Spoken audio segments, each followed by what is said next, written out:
Alright, travelers, things are getting wild in the world of Genshin Impact banners. Hoyoverse has officially thrown their old rerun patterns out the window. Archons are showing up twice in one region, while some beloved characters haven't seen a rerun in over a year. So what does that mean for the upcoming updates? Today, we're breaking down everything we know, and everything we think we know, about versions 5.6 through 5.8. Who's coming back, who's debuting, and who you should start saving your Primogems for. We'll also look at long-lost characters, regional teasers, synergy tips, and some practical pulling strategies. Let's jump in.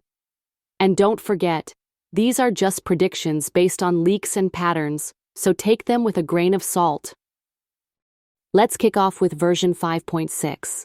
Trusted leakers have pretty much confirmed that Escafier is making her debut.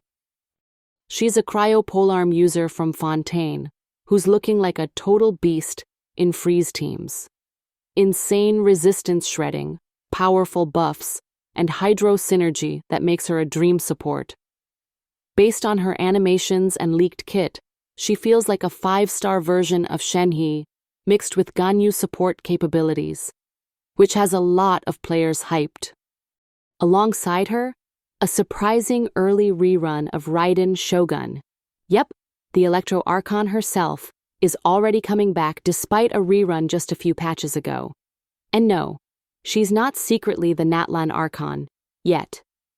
This breaks the usual rerun rhythm Hoyoverse follows, where Archons are spaced out between regions. Are they trying to capitalize on her popularity, or is this just a pattern reset? We're also expecting Kinich and Navia reruns in this version, making it a stacked update for anyone into Geo or Pyro comps. Kinich has synergy with Burning and Dendro setups, while Navia remains one of the most fun and stylish Geo main DPS characters.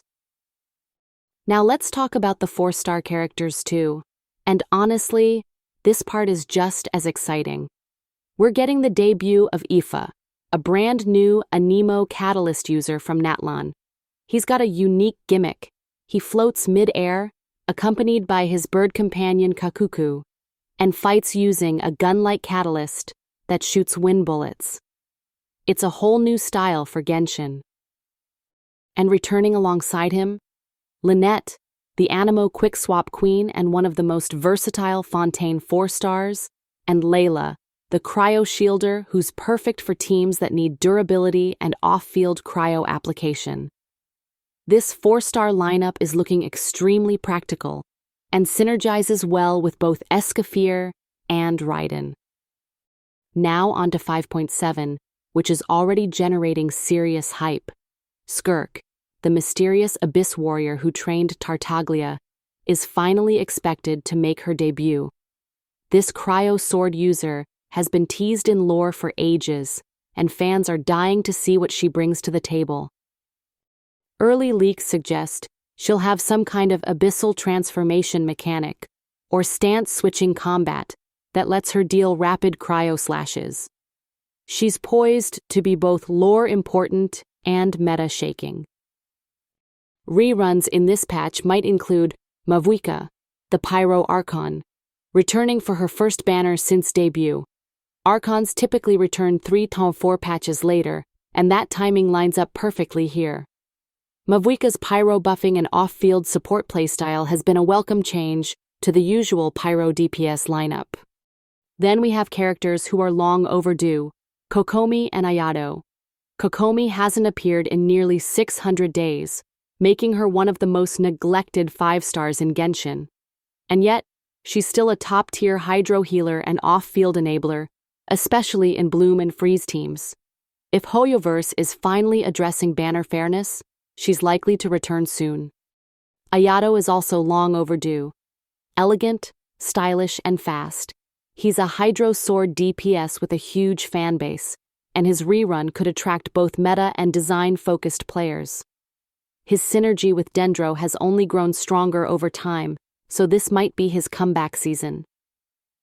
And don't forget Emilie, who debuted quietly, but has excellent synergy with Dendro and Burning comps. If Hoyoverse is leaning into more niche team builds, she's a solid candidate for a 5.7 rerun. Then there's version 5.8. Traditionally Genshin's summer-themed update.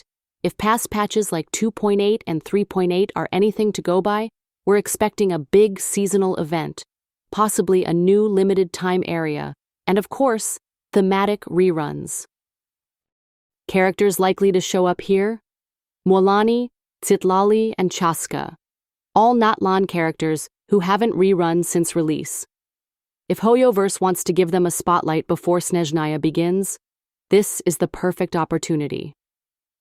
Summer banners usually include lighthearted characters, so expect at least one surprise addition, or even a returning fan favorite. There's also speculation that Furina, Zhongli, or Nahida could sneak in as a summer rerun. Archons often return during celebration patches, and Furina especially has become one of the most pulled characters of Fontaine. Even a teaser for Snezhnaya or a Fatui event could be part of this patch, maybe even a glimpse of the Tsaritsa.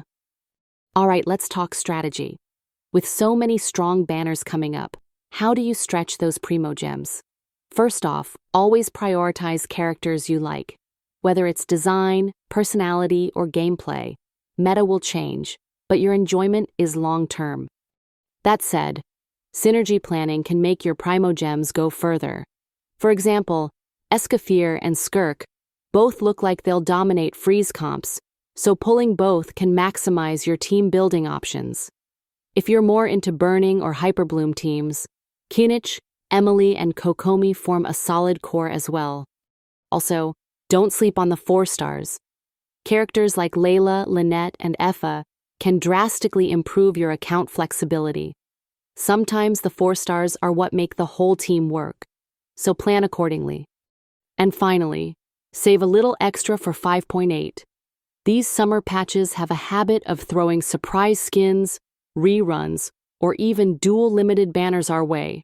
Be ready, and don't get baited too early. So what's your game plan? Who are you saving for in versions 5.6 through 5.8? Are you pulling for Escafier and Skirk? Or waiting for long-lost favorites like Kokomi or Ayato? Drop your thoughts in the comments below. If you found this breakdown helpful, don't forget to like the video, subscribe to the channel, and hit that bell so you don't miss future updates. We've got more banner predictions, build guides, and event coverage coming soon. Until next time, good luck with your pulls, and may the 50-50 be ever in your favor, travelers.